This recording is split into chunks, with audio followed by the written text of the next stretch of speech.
the car right now specifically is now I'm at the point where I get to work on a bunch of other smaller projects. And so for this video in particular, we're going to be working on the back half of the fuel system. And that's going to be basically, for the most part, just the Radium Engineering surge tank inside the tank with the filter attached to the subframe, installing the pumps, and then just going over through a quick overview of some of the benefits and the reasons why I chose what I chose. This is not going to be a very thorough kind of DIY follow step by step like I've done in some of the other videos, not very descriptive, because other people have already made some really good videos about this, specifically Moto IQ, which I'll link in the description. It's a fun video to watch either way. But let me show you what I got sitting across this table and show you this whole Radium setup. Now regarding this assembly, the Radium surge tank can contain about almost half a gallon worth of fuel. Inside of the surge tank, you could also have up to 3 different fuel pumps that are going to be your feed to your engine, which is just nuts. And they give you the option between AEM and Walbro. I decided to go with the Walbro, and here's the part number on those. If I could get her to focus, there we go. And both of these are going to go inside of the tank. You can have up to 3 like I mentioned, but that is way overkill because these supply about 450 liters per hour at 40 PSI, which is more than sufficient to supply over 1,000 horsepower. And then I have a third one going into this baffle area that's going to go inside of the tank to make sure that it kind of blocks off a section inside of the tank with a one-way check valve to always make sure that there's fuel inside of that area to always supply going from here to the surge tank to keep this full at all times. Now what allows Radium to make such a nice product for the FD is because we have such a big opening here for the factory pump assembly that just kind of gives you all this room to drop in a surge tank into the factory location inside of the FD. An additional option that Radium provides you is their filters, which are super nice, serviceable. You can take these apart, clean them. It's a micro glass filter, which is compatible with E85 as well. And it's contained within inside of this heat sink, which just allows, to pull as much heat away from the fuel system as possible. All the bracketry, the fittings, this goes right behind the factory subframe, kind of bolts right up to it, so makes it a really nice unit.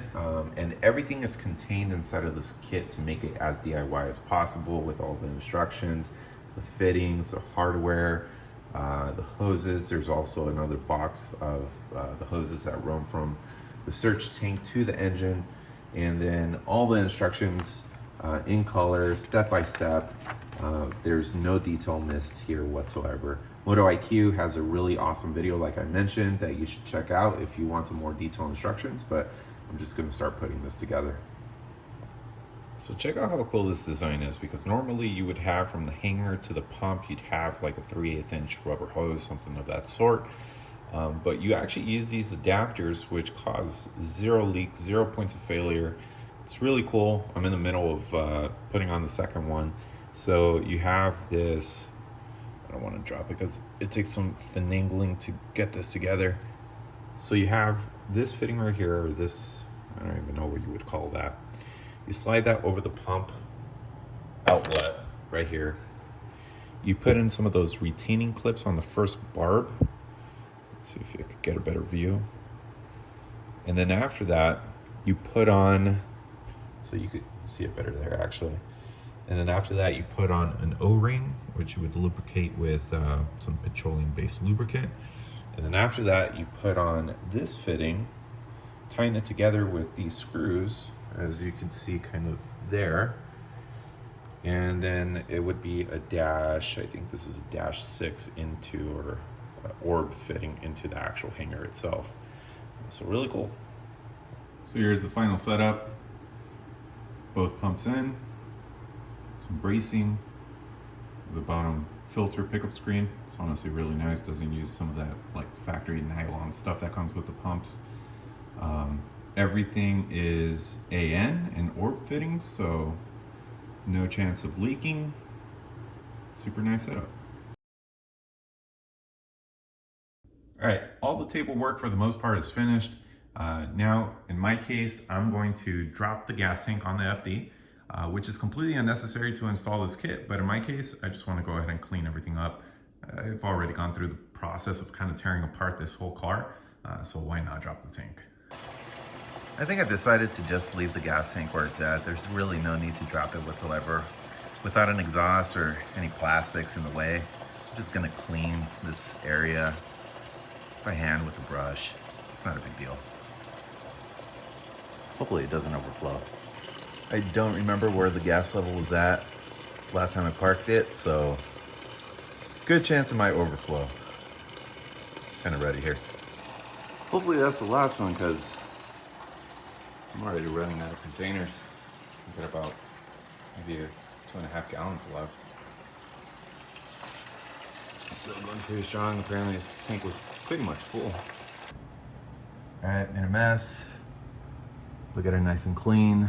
Just one of those things that I just appreciate, knowing that it is clean. And since I'm here, why not? So I'm gonna work on the top end to remove the fuel pump assembly and get to work on putting the new one in. All right, so this is inside the FD gas tank, and I just secured the baffled lift pump assembly. So that right there is the pump.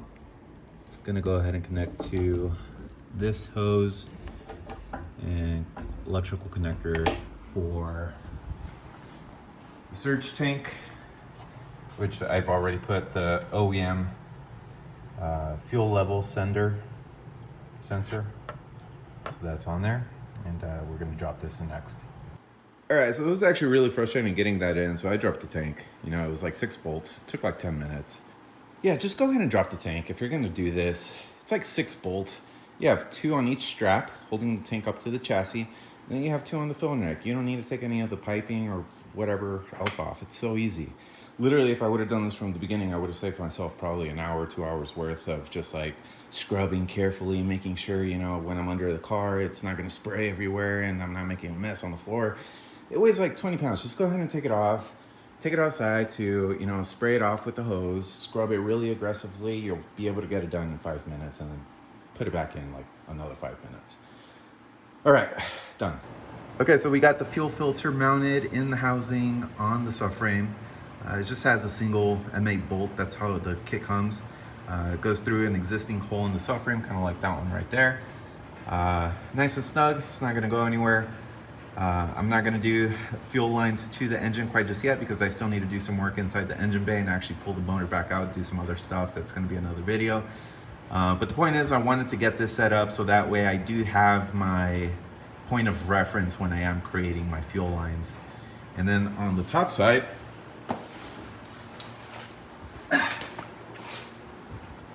we have the surge tank, which we have the feed to the filter already connected. And then obviously the return's not gonna get done until I get the fuel rails and the fuel pressure regulator all mounted. But that's gonna conclude this weekend's project.